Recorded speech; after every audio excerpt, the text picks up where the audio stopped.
Dangerville,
come on, make some noise. Let's hear it for these guys.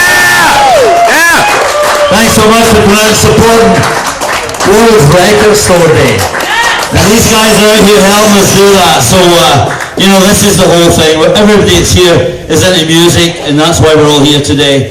And we're trying to keep independent music alive right here. And it's really cool because I was listening to a show on BBC yesterday.